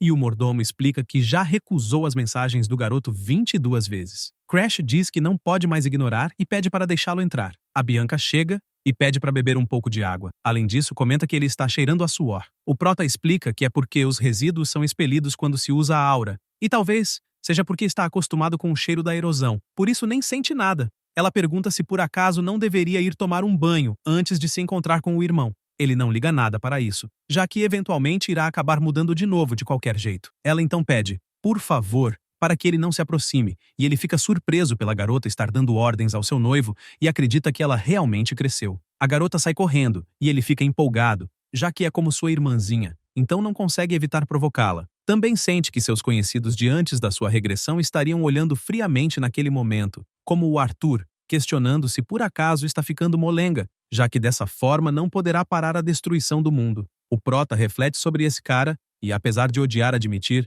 sabe que, exceto no momento final, o Arthur foi um herói que sempre esteve na linha de frente e nunca baixou sua guarda. Isso o faz se questionar o que o cara está fazendo naquele momento. Neste instante, o Veroquim se aproxima e pergunta se por acaso está flertando com a noiva, já que parecem estar se divertindo bastante. O Prota conta que todos precisam de um tempo para se divertir. Veroquim acha algo estranho, já que está diante do garoto que tinha tanto medo dele que nem fazia contato visual, mas naquele momento está olhando diretamente, sem nenhum problema. Isso o faz acreditar que os rumores de seu irmão ter derrotado o Onyx talvez sejam reais. Crash aproveita para perguntar se não deveria estar ocupado, já que, mesmo assim, apareceu na mansão. Veroquim não entende o que quer dizer com o culpado, e ele explica que ouviu dizer que a academia vai estar aceitando alunos baseados nos resultados dos exames, ao invés de seus status. O real motivo da visita é que tem uma ordem para entregar, já que irão impedir a erosão mundial que ocorreu no Monte Gerillac. Crash se assusta com isso, já que esse tipo de emissão não deveria ser obrigatória até os 15 anos. Seu irmão pede para não se preocupar, já que estará acompanhando como um guardião e por isso pergunta se o seu irmãozinho,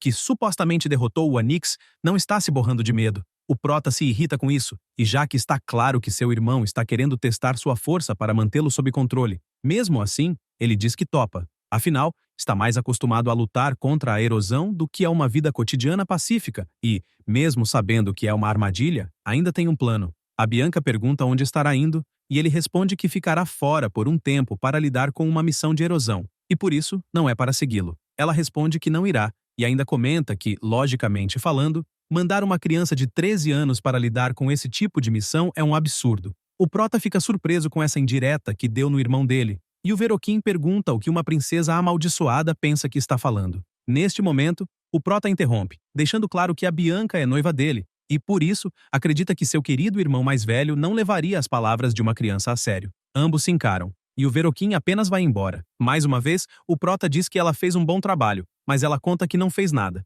Ele sabe disso, já que, mesmo ela não estando ciente, não tem problema. A Bianca pede para ele não desmaiar de novo, e ele se prepara para ir nessa nova jornada. A corrosão do mundo é um fenômeno em que o mundo é literalmente corrompido por outro mundo, e com o tempo, espécies corrompidas aparecem e, em outros momentos, mudanças climáticas acontecem. E caso a corrosão continue, a própria área vira outro mundo. A excursão finalmente chega ao pântano do Monte Gerilac. Verokin comenta que é uma corrosão de 3 estrelas e que a equipe de purificação irá começar os trabalhos assim que o chefe for derrotado. O prota reflete sobre ser uma corrosão de 3 estrelas, já que é um nível com o qual uma ordem de cavaleiros de nível médio e especialistas poderia lidar sem problemas. Além disso, seu irmão pode não parecer, mas está no nível especialista, um de alto nível, e deveria ser capaz de derrotar o chefe daquela zona corrompida sem problemas. Seu irmão se aproxima e comenta que só o trouxe junto para que ganhe um pouco de experiência,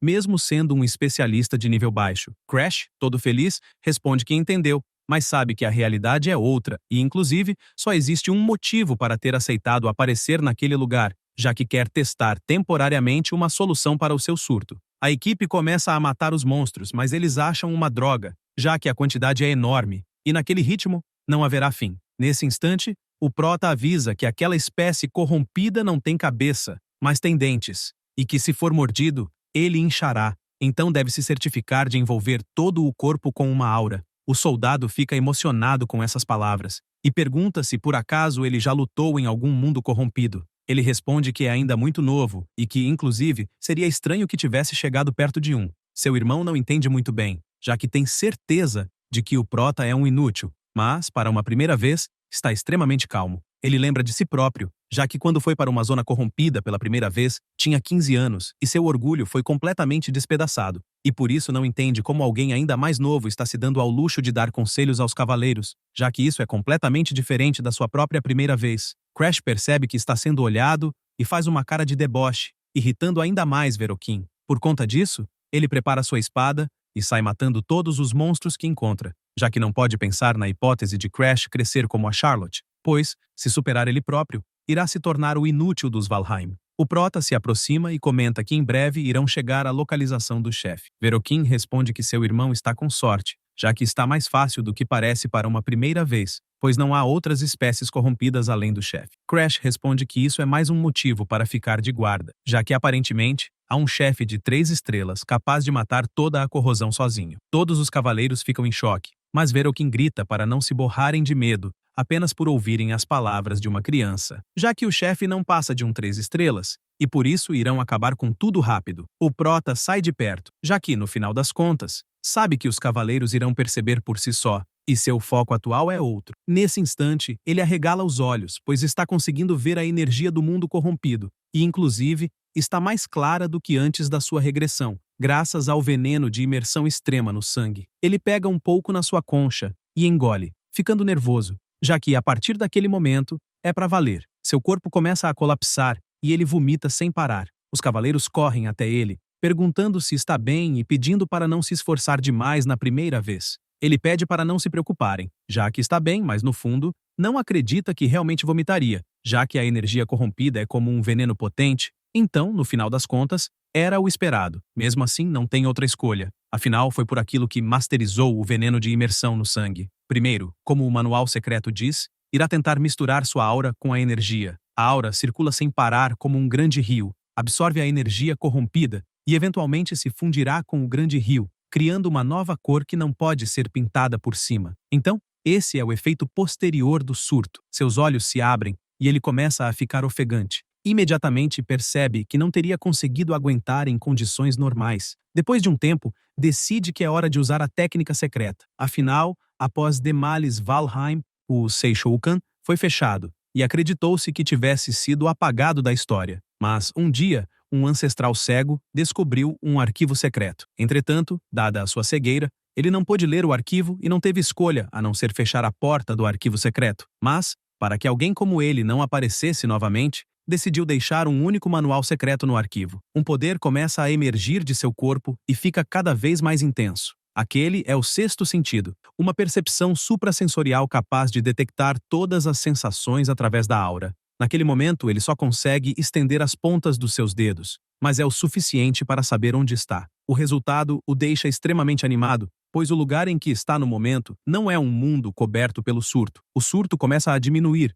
já que foi capaz de superá-lo com o sexto sentido. Entretanto, sabe que é uma solução temporária e, caso absorva a energia do mundo corrompido, pode ser que tenha um surto a qualquer momento. Nesse caso, ainda irá precisar da boneca amaldiçoada da Bianca, e mesmo que seja uma medida de parada, não muda o fato de que foi capaz de aguentar, e pela primeira vez conseguiu evoluir para o próximo nível. Neste instante, ele sente uma sensação horrível se aproximando, e, ao se virar, dá de cara com um monstro que estava com o olho fechado e, em seguida, abriu, formando uma corrupção extremamente bizarra. Todos gritam desesperados que aquele é o chefe do local. Verokin se assusta, assim como o Prota, já que do nada, o Sengaki, demônio das 1000 faces de nível 3, surgiu entre eles. Imediatamente, Verokin grita para todos se prepararem para a batalha e também ativa sua habilidade Ignis, envolvendo seu corpo em chamas. Todos os cavaleiros comentam que a habilidade do Lorde é sempre linda de se ver, já que não é só um poder destrutivo imenso que tem, pois, no final das contas, a habilidade incinera o alvo independentemente do que seja.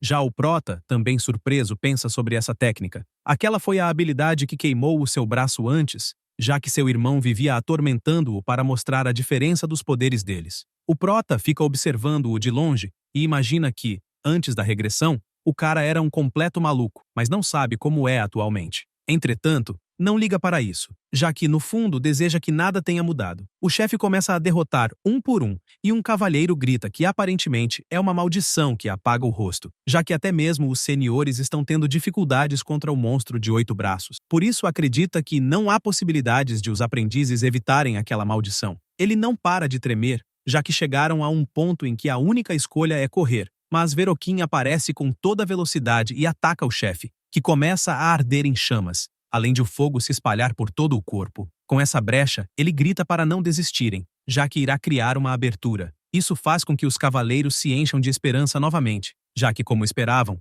o Lorde deixou o chefe incapaz de lutar. Verokin fica imaginando se o Crash está assistindo ao espetáculo, mas não entende por que seu irmão está olhando para o Sengaki, e não para ele próprio. Ele não entende isso, mas desvia seu olhar para o chefe e percebe que este está com lágrimas de sangue. Isso o faz perceber que há alguma coisa errada e que, naquele ritmo, será muito perigoso. Por isso, salta com tudo para trás, não entendendo a pressão enorme que o monstro está emanando, e conclui que devem matar o demônio naquele exato momento, antes que alguma anomalia aconteça. Dito isso, ele grita para todos os cavaleiros atacarem o demônio ao mesmo tempo, mas, após desferir seu ataque, não entende como um golpe imbuído com aura não surtiu nenhum efeito. Em seguida, ele olha para o lado e grita, querendo entender como os cavaleiros de Valheim estão tão intimidados, pois todos estão completamente imóveis. Nesse instante, ele não acredita no que acabou de perceber, já que sente algo ruim, como se seu rosto estivesse sendo puxado, e não acredita que foi pego pelo Sengaki. A tempestade piora a cada minuto, e Verokin está cada vez mais certo de que a situação é ruim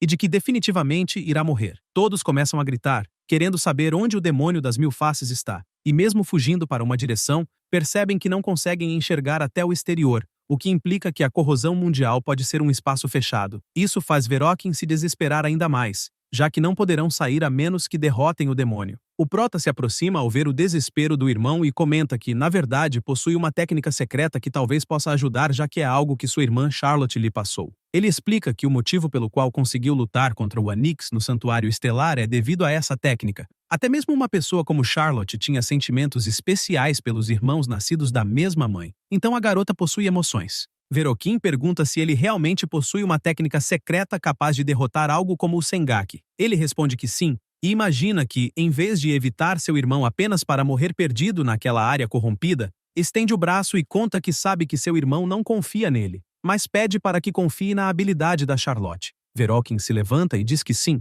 já que a irmã deles é uma gênia, afinal, mas reforça que, se falhar, será o fim para os dois. O Prota, empolgado, pede para não se preocupar, já que definitivamente não irá falhar. Ainda em meio à tempestade, o Prota comenta que o demônio está se aproximando e questiona se a habilidade Ignis já está pronta. Verokin responde que sim, e Crash se levanta para começar. Ele começa a juntar energia, e toda essa concentração vai para a espada. Verokin simplesmente não acredita no foco que está vendo, já que a aura em volta da espada é algo tão puro que nunca viu na vida. Ele confessa que ficou hesitante quando Charlotte lhe disse para adicionar as chamas de Ignis, a técnica secreta dela, e que não importava o quanto praticava, nunca conseguiu dominar aquela aura, não entendendo como alguém inútil conseguiu. O prota pede para seu irmão conceder a habilidade Ignis e, sem perder tempo, seu irmão estende a mão e ativa sua habilidade no prota, que fica completamente coberto de chamas. Verokin pergunta se tem algo de errado, e Crash avisa que, no final das contas, não irá precisar que ele ganhe tempo, pois conseguirá fazer tudo sozinho. Ele não acredita no que está vendo, já que as chamas de Crash estão ardendo mais intensamente do que as suas próprias jamais arderam, e a espada definitivamente irá matar o demônio das 1000 faces. Ele reflete que perdeu seus subordinados e que em um instante só pôde correr pela própria vida. Logo, se Crash derrotar o chefe, isso significa que ele próprio é mais fraco do que alguém que é chamado de inútil. Mal pensa nisso, e o prota desfere um único ataque, que foi o suficiente para cortar o monstro ao meio. Verokin fica em choque, já que o chefe de fato foi derrotado por seu irmão. O céu fica claro com essa vitória, e Crash olha para trás e diz que já está tudo acabado. Entretanto, Verokin não gosta que tenha sido tão fácil, e por isso, pega sua espada e ataca com tudo. Entretanto, o prota defende deixando seu irmão assustado, sem entender por que diabos não está conseguindo usar o Ignis. Por causa disso, Crash agradece por nunca ter mudado. As condições de desbloqueio da habilidade de Verokin foram as seguintes. Primeiro, dar uma parte do Ignis para um oponente por vontade própria. Depois, reconhecer que aquele oponente controla o Ignis melhor do que ele próprio. Finalmente, vem o orgulho. O prota acerta seu irmão com um golpe, já que, no momento em que Verokin tentou atacar, o Ignis passou a ter um novo dono. Enquanto o corpo do chefe está em chamas, o prota pega um pedaço dele e comenta para o seu irmão que também achou que seria uma boa que eles pudessem se dar bem desde o começo, mas não importava o quanto tentasse, era impossível ter alguma relação. Por conta dessa hostilidade, ele joga o pedaço do monstro na boca do cara e avisa que, mesmo que eles sejam irmãos, no fundo havia um pingo de esperança de que o reconhecesse ao menos uma vez. Infelizmente, parece que não teve essa escolha. Verokin apenas fica gemendo, e o prota diz que se contorceu de dor quando foi queimado pelo seu irmão no braço e no rosto. Verokin fica se debatendo até perder a vida. O prota olha para cima e diz que, ironicamente, o tempo está bom. Logo após tudo isso, de volta à casa principal de Valheim, a ordem de cavaleiros de Verokin foi dizimada, e a corrosão foi levada para 5 estrelas. A corrosão foi levada para 5 estrelas, e disseram que era necessário um especialista de classe superior para derrotá-la. No velório do garoto, eles estão sem acreditar que Verokin teve que se sacrificar, já que, do contrário, Crash não teria sobrevivido. O mordomo revoltado não aceita que um inútil tenha sobrevivido. Já o mordomo-chefe manda tomar cuidado com o que fala, já que o garoto é irmão de Verokin, que se sacrificou para protegê-lo. Neste momento, o prota passa pela porta e imagina que aparentemente todos acreditaram no testemunho, e por isso, não precisa se preocupar. Graças a Verokin, ele obteve muitos resultados nessa expedição. Confirmou que consegue controlar os surtos que ocorrem com o seu sexto sentido. Ficou mais apto para usar o veneno de imersão no sangue e, através do Ignis, obteve as chamas negras. Já que o Ignis é uma habilidade que pode incendiar qualquer coisa, ele tentou aplicá-lo ao poder da corrosão mundial, e nunca esperou que tivesse esse efeito, já que, definitivamente, o poder de fogo da chama negra superou suas expectativas, e poderá usá-la como uma carta na manga. Agora, seu único problema restante para resolver na casa principal é realizar uma investigação sobre os fenômenos anormais nas zonas de corrosão mundial. Ele imagina que as pessoas ainda não sabem o real motivo, já que, na verdade, é obra de um corredor mundial. O corpo principal do corredor está submerso em um sonho eterno e só podia ver o mundo real através dos seus lacaios, os mortos-vivos. Após entrar no quarto, é recebido por uma garota. Esta é Sefira, uma investigadora de 4ª classe da corrosão mundial. Imediatamente, ele percebe uma estrela negra no pescoço dela, já que sabe do que se trata. Então muda sua reação e conta que não esperava encontrá-la tão cedo. Ele a chama de morto-vivo e conta que quer fazer um acordo, já que irá apagar a mortalidade dela. Sefira sorri e pergunta se, por acaso, ele é o regressor. Ela fica empolgada com isso e diz que estava procurando por outra coisa completamente diferente, mas aparentemente o destino enviou o homem errado. Agora, sobre o imortal Carmesim, Crimson Garden Augusto, antes da regressão, sob ordens de Arthur, houve uma tentativa de roubar sua imortalidade, mas terminou em fracasso. Na época, Arthur disse que o imortal ficaria totalmente ocupado regenerando apenas o próprio corpo, sem espaço para comandar seus subordinados. Então, o motivo de a Crimson ter tantos lacaios era porque seu corpo verdadeiro não podia se mover devido a uma maldição. Sigrun pergunta que parte é lamentável, já que deve ter se esquecido de quantos problemas eles passaram porque o cara aumentou o nível da zona da corrupção, e por isso, manda não fingir inocência. Arthur pede para elas não baterem boca, já que, de qualquer forma, irão resolver a questão do imortal. Então, olha para frente e diz ao Prota que é uma pena não ter conseguido roubar a imortalidade. Ele dá risada e diz que, de fato, é uma pena, já que, mesmo se renascesse, ainda parecia impossível. Isso porque era uma condição absolutamente impossível, pois deveria ser mais forte que o imortal. Voltando ao presente, Crash pergunta o que o faz pensar que ele próprio é um regressor. Ela responde que no momento em que uma mera criança se propôs a fazer um acordo tão ousado, só podia significar que é um regressor. Então, liberando seu poder, ela comenta que um mero regressor preso nas engrenagens do tempo acha que pode matar alguém como ela, que transcende o próprio tempo. E por isso, não é para dizer mentiras tão óbvias. Ele levanta a mão e responde que não é uma mentira. Em seguida, usa sua habilidade Capuz Negro, já que pode até mesmo roubar a imortalidade dela. Sephira imagina que, para encontrar alguém capaz de matá-la, continuou aumentando a corrosão mundial. E, aparentemente, alguém que pode roubar sua maldição da imortalidade finalmente apareceu à sua frente. E por isso pergunta: quais são as condições? Ele responde que a habilidade não será ativada a menos que ele fique mais forte que ela, e por isso pede para que o ajude nisso. Ela entende que ele está pedindo, basicamente, para se tornar discípulo dela, mas, se isso significa livrar-se da maldição, ela está disposta até mesmo a vender a própria alma. Então, animada, ela afirma que fará dele o homem mais forte do mundo. Ele sente a forte pressão da aura dela,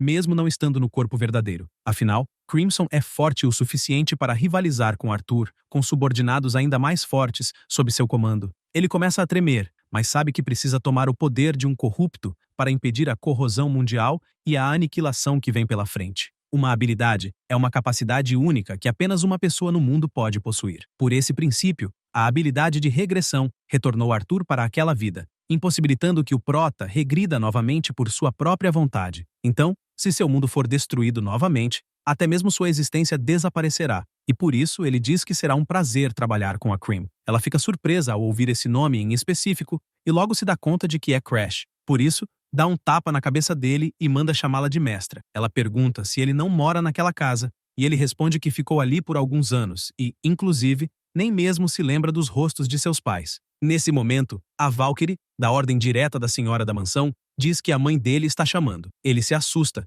já que sua mãe nem deu as caras na mansão Pinheiro Verde, e acredita que, talvez, tenha ouvido os rumores de que ele mudou de repente e ficou interessada. Além disso, a serva conta que tem mais uma coisa, e explica que, quando o chefe da família retornar do domínio proibido, também desejou encontrá-lo. O Prota se assusta com isso, já que seu pai é alguém que alcançou o reino de um semideus e talvez ele tenha sentido algo sobre ele próprio através das estrelas. A serva avisa que Lady Arya instruiu que ele continue na casa principal até o retorno do chefe. Entretanto, Crash imagina que Bianca está esperando e, inclusive, tem muita coisa para fazer e não tem tempo para perder naquela casa. Por isso ele diz que, se for o caso, irá retornar e voltará quando seu pai chamar novamente. Ou talvez seu pai possa visitá-lo pessoalmente na mansão Pinheiro Verde. O dia vai passando e o Prota percebe que finalmente está livre e, inclusive, não irá voltar por um bom tempo. Já a Cream, na sua forma de animal, bate no vidro chamando ele de mal-educado. Crash se irrita e pergunta se a cor dela não é chamativa demais.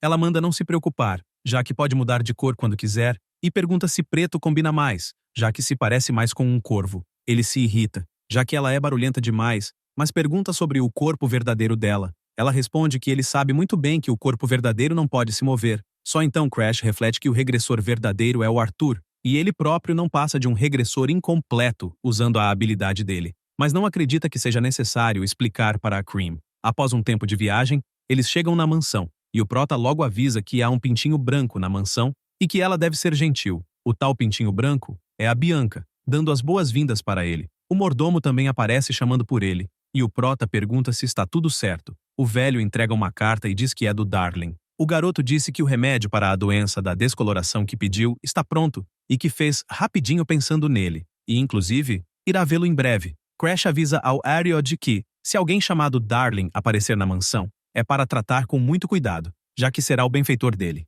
O mordomo diz que entendeu e ainda conta que a Bianca esteve bastante preocupada com ele durante todo o tempo. Ele conta que a garota ficou sabendo da viagem e por isso pediu para que preparassem uma carruagem para segui-lo. Ele fica surpreso ao ouvir isso e se toca que não verificou as condições da maldição da Bianca. Por isso, usa a habilidade, e uma notificação diz que a primeira condição é tornar-se amigo dela, e o desbloqueio foi completo. O Prota simplesmente não acredita que a primeira condição foi desbloqueada sem nem ver. Ela pergunta se por acaso tem alguma coisa na cara dela, e ele diz que não, já que só queria apresentar um novo amigo e diz que o nome do corvo é Cream. A Bianca aperta o animal, já que é macio como um ursinho de pelúcia. Enquanto isso, o prota ainda está inconformado, já que não faz ideia de como desbloqueou aquele cadeado que exigia se tornar amigo dela, já que normalmente, quando se diz pessoa importante, pode ser parentes, crianças, amigos e amantes, e como tecnicamente é noivo dela, então acredita que amante é a possibilidade mais próxima. Ele não entende como seria possível virar amante dela,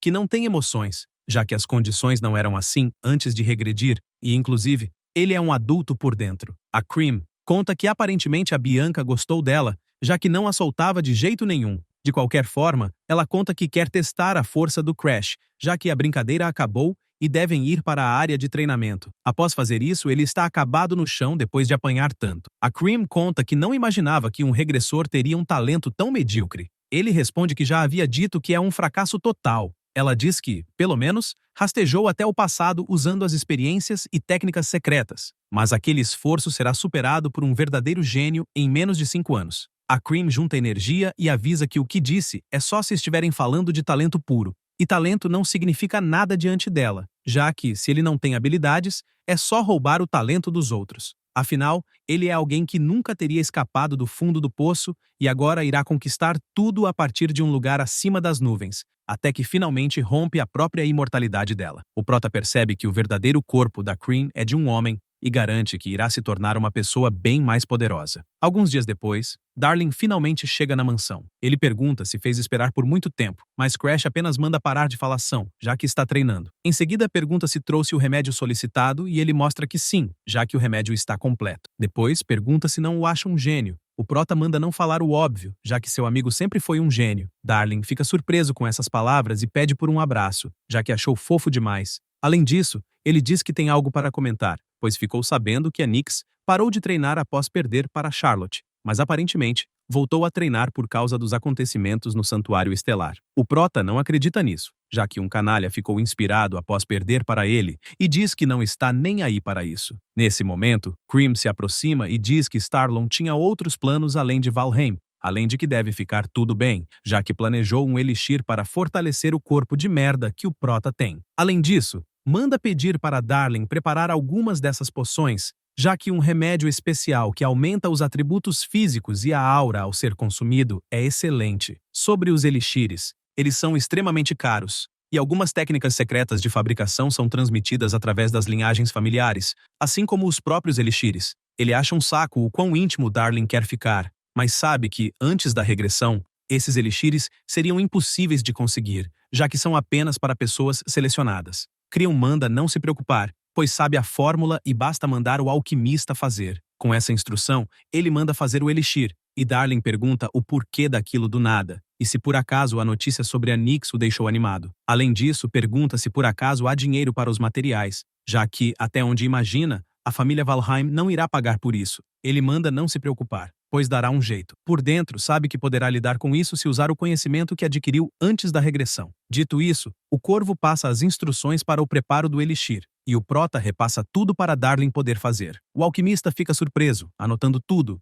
e ainda diz que não acredita onde conseguiu tantas informações. Ele responde que é uma forma secreta de sua família. Darling confessa estar surpreso, mas ainda diz que tem um problema em relação a conseguir os materiais, já que não consegue pôr as mãos no fungo da neve do sol ou na erva do dragão dourado, pois primeiramente, o fungo da neve do sol cresce em Harden Hearts, mas as montanhas são tão íngremes e a corrupção é severa que é impossível encontrar. Ele pede para não se preocupar, pois irá perguntar para sua noiva. Afinal, ela é da família Harden Hearts. Darling conta que, se for assim, só restará a questão da erva do dragão dourado, já que é uma erva fantasma que dizem crescer apenas perto dos ninhos dos dragões dourados nas regiões remotas do Império, e até poderia comprar no mercado negro, mas, se o Império descobrir, será um problema gigante. O prota comenta que, infelizmente, se não tiver outro jeito, terá que arriscar comprar no mercado negro, mas seu amigo pede para não se preocupar, pois pode fazer diferente. Ele conta que há um torneio de artes marciais júnior realizado no Império de Epifania para jovens com menos de 15 anos, e basta que o prota fique em primeiro lugar, já que a recompensa do torneio é justamente essa erva. Crash pede para se lembrar de que é da família Valheim e o Império provavelmente está usando o torneio para ganhar politicamente contra a Academia, então se um Valheim participar, as coisas ficarão complicadas. Mas Darling pede para ele beber uma certa poção, pois como é um gênio, então obviamente tem um plano. Ele não faz ideia do que é, mas bebe mesmo assim, só que sente algo estranho acontecendo com seu corpo, até que seu corpo vira o de uma mulher. Darling avisa que está tudo bem participar caso seja uma garota. O prota se irrita e ameaça matá-lo, já que deve ser algum tipo de brincadeira. E o garoto apenas pede desculpas, pois foi a única solução que encontrou.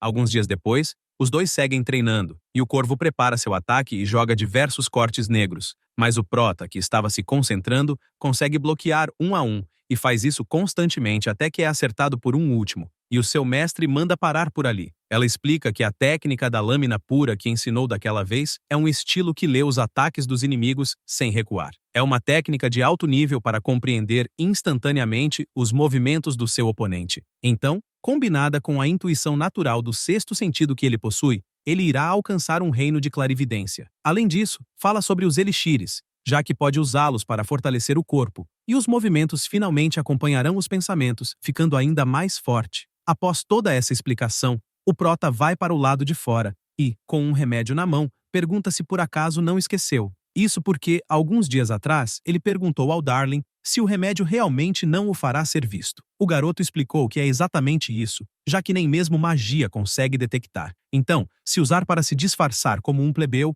irá conseguir entrar no torneio. Crash diz que entendeu, apesar de que poderia ter dito antes de ter se transformado em uma mulher. Darling pede para não levar a sério, já que foi só uma brincadeira inofensiva, e conta que dura cerca de um dia. O prota reflete sobre isso tudo e imagina que o Darling é uma pessoa confiável, mas é muito exaustivo. Ele chega até a carroça e o mordomo diz que estava esperando por ele e ainda conta que fez uma oferta a Fluker, da zona sem lei, e a uma mercadora que ajudará com a entrada ilegal. Crash percebe que é uma comerciante de espécies corrompidas, então deve conseguir atravessar a fronteira com aquilo, e não esperava menos do mordomo, já que, graças a ele, poderá deixar a mansão sem preocupações. Ayodi reforça que sim, e transbordando confiança, garante que não deixará absolutamente ninguém entrar, mesmo que seja o chefe da família. Já no dia seguinte, após o Darling dar o remédio para a doença da descoloração, Ayodi não se conteve de emoção, agradecendo pela vida. Por curar sua filha definitivamente, poderá morrer sem remorsos. Entretanto, o prota conta que, se estiver realmente grato, deve continuar vivendo, já que salvou a vida da filha dele, então não deve ousar morrer até que diga o contrário, e ressalta que provavelmente é um preço pequeno a se pagar comparado com a vida dela. Ele não se segura de tanta emoção e grita que irá sobreviver, não importa o que aconteça. O prota imagina que naquela altura do campeonato, finalmente poderá parar de se preocupar com o Ayodi lhe traindo. O prota caminha mais um pouco e agradece a Bianca por concordar com o seu pedido. Também diz que ela esteve na casa dele por um tempo e, por isso, deve descansar, mas ela responde que não, já que, assim que obtiver o fungo da neve solar, retornará imediatamente, e após isso, estará esperando por ele na mansão do Pinheiro Verde. Ele fica feliz ouvindo isso e diz que irá retornar o mais rápido possível. Também vê os lindos lanches que ela preparou e diz que irá comer bastante mais tarde. Com isso, ele se despede de todos e parte para o Império. Em alguns pontos de parada, ele derrota monstros corrompidos e absorve suas energias para ficar ainda mais forte. Sua mestra pergunta como está o poder da corrupção, e ele responde que está estável graças ao seu sexto sentido. Além disso, acha uma pena, já que a mercadora está seguindo uma rota que evita as terras corrompidas, e é uma pena que não tenha conseguido absorver nenhuma corrupção não purificada no caminho. Nesse momento, a garota que estava comendo joga a maçã no chão, e a Cream sente algo, sugerindo que alguma coisa apareceu para parar a carruagem. Vários bandidos capturaram a garota, e eles estavam empolgados ao ver que é uma linda menina. Fluker começa a chorar, achando uma droga que não conseguiu sentir a presença dos bandidos, e não acredita que irá morrer de um jeito besta. Entretanto, no mesmo segundo, um corte surge, finalizando um monte de bandidos no mesmo instante. O prota surge, e um deles grita para todos avançarem. Seus capangas obedecem imediatamente, e eles ainda perguntam o que um garotinho irá fazer, já que não pode mais depender da arma. O prota saca mais uma vez sua espada e, com uma velocidade absurda, tira a vida de um por um com extrema facilidade, até sobrar o último bandido. Brock se irrita e ataca para matar, mas Crash consegue bloquear e o bandido ataca com mais velocidade, só que não entende como todos os golpes estão sendo bloqueados. Irritado, ele diz que truques baratos não irão funcionar, e o prota pergunta se é mesmo assim, já que queria continuar lidando sem nem mesmo usar o sexto sentido. Brock resolve usar sua técnica secreta que irá quebrar a espada e o corpo do garoto com um único ataque. Ao atacar, ele utiliza o machado de batalha fantasma, mudando a direção do golpe quase que instantaneamente. O prota se assusta com essa mudança repentina e instintivamente ativa sua habilidade Ignis para bloquear o golpe e ainda pergunta se por acaso ele é um discípulo do cão assassino, já que reconheceu a técnica. O cão assassino é o Berkman, um assassino que se tornou servo do corruptor do mundo ao lado da demônia branca Bianca. Ele estava destinado a se infiltrar em Stardom mais tarde para matar muitas pessoas, mas acabou sendo derrotado pela Charlotte. O prota continua a luta sem entender o que está rolando, pois ele se lembra de que, na vida passada, graças a esse acontecimento, a Charlotte ficou famosa por todo o Império de uma só vez, mas ainda não é o momento para ele se infiltrar no Império. Dito isso, ele avança com tudo e com um único golpe dá um fim no bandido, ainda querendo saber se não é muito cedo para a aparição dele. Ele sente um mau pressentimento sobre isso e pede para pegarem a erva do dragão dourado logo, para darem o fora daquele lugar. Após um tempo, eles chegam em Silaan, a capitã imperial. Ele vai até onde se fazem as inscrições para o torneio, e na recepção há muitas pessoas. A Sisley, que é a quarta princesa do Império, está impressionada com a quantidade de pessoas presentes e diz que há muitos diamantes brutos para serem lapidados e que irá levar todos para a academia. Sua serva conta que isso não condiz com ela, já que a majestade iria espumar pela boca caso ouvisse aquilo. A garota pede para não falarem sobre seu pai e as alucinações que ele tem. Essa garota é a filha mais nova do imperador. Com 7 anos, tinha uma mente brilhante, capaz de resolver problemas matemáticos difíceis. O professor pediu para ela reescrever a história imperial, já que deveriam relatar o talento para a majestade. Sisley imaginava sobre ser candidata imperial, e acredita que, se alguém com uma constituição frágil como ela se envolvesse na disputa pelo trono, seria certamente morta. Por isso, joga os papéis para si, já que precisa fazer todo mundo à sua volta desistir dela ou não irá sobreviver. A partir daquele momento, Sisley usou sua mente brilhante ao máximo, interpretando o papel de uma filha completamente descontrolada. Eventualmente, até mesmo aqueles que haviam elogiado sua inteligência começaram a desistir dela por ser inadequada para a candidatura imperial. Lina reflete que observou a princesa por muito tempo, então sabe que as ações dela não passam de uma encenação, mas percebeu que ultimamente parece ter exagerado um pouco. A garota, por outro lado, pede para olhar para baixo e, vendo o prota, comenta que o garoto tem uma atmosfera sombria, além dos olhos estreitos e um corvo de estimação. A Cream nota esse olhar, e a princesa continua analisando, já que ele parece um vilão não importa como olhe, e acredita que talvez seja um Valheim, que é arqui-inimigo do Império. A serva conta que certamente ele parece suspeito, mas não acreditaria que alguém da família Valheim iria aparecer ali. Sisley manda não subestimar sua intuição e pula do alto do salão, já que quer checar de perto. Ela começa a correr até que sente algo estranho em seu pé e começa a cair, percebendo na hora que é telecinese. Entretanto, o prota a pega antes de cair e a chama de garotinha problemática, dizendo que ela deve prestar atenção por onde anda. Diz isso e continua caminhando. A Sisley acha isso ainda mais interessante, já que o jeito calmo com que o garoto falou e sua atitude são de alguém que definitivamente sabe quem ela é. A Cream comenta que foi muita sorte encontrar a princesa, mas o Crash discorda, já que preferia não se envolver com ela. Com tudo resolvido, ele faz sua inscrição para o torneio e decide que é hora de achar uma pousada. Entretanto, em todos os lugares a que vai, está indisponível, e conclui que terá que dormir na rua naquele dia. Nesse momento, alguém chama por ele. É uma velha perguntando se irá participar do torneio, e caso não tenha lugar para ficar, poderá se hospedar na casa dela. Ele olha bem para a mulher, e o corvo diz que obviamente é suspeito pra caralho, mas o prota não está nem aí e agradece a oferta. A Cream pergunta se é algum tipo de brincadeira e se por acaso a mãe dele não ensinou que não se deve servir os estranhos. Ele reforça que dormiu o tempo todo na rua na sua vida passada e está cansado disso. O corvo suspira fundo e conclui que aquele regressor é chato para caralho. Já na casa da velha, ela diz que ele poderá usar o quarto dos fundos, no segundo andar, e inclusive irá preparar a janta. Ele agradece e acredita que teve muita sorte, já que tem um lugar para dormir. Porém, isso não dura muito, já que a Sisley estava esperando por ele. Ele não acredita nisso. E o corvo grita que obviamente era uma armadilha. Ele sabe que estará em problemas se for descoberto, e por isso acredita que deve apenas ignorá-la. Porém, ela se aproxima e pergunta o porquê de estar sendo ignorada, já que uma garota fofa está tentando conversar, e pergunta se, por acaso, ele tem outro tipo de preferência. Ele se irrita com essa indireta, lembrando-se dos gostos do Darling, e responde que ela não faz o tipo dele, já que há muitas pessoas mais bonitas do que ela naquele mundo. Sisley pede para ele citar uma, mas ele sai andando, já que não tem obrigação de responder. De qualquer forma, ela fica seguindo, e isso o deixa irritado. Ela continua insistindo para eles beberem juntos, já que quer saber mais sobre ele, mas o prota apenas se recusa por não estar afim. Isso deixa a Sisley irritada a ponto de dizer que ele está ciente de que ela é uma princesa, e mesmo assim, fica agindo daquele jeito. Além disso, o chama de Cred, do reino de Starlon. O prota se assusta com isso, já que a garota descobriu de onde ele é apenas com aquela curta conversa.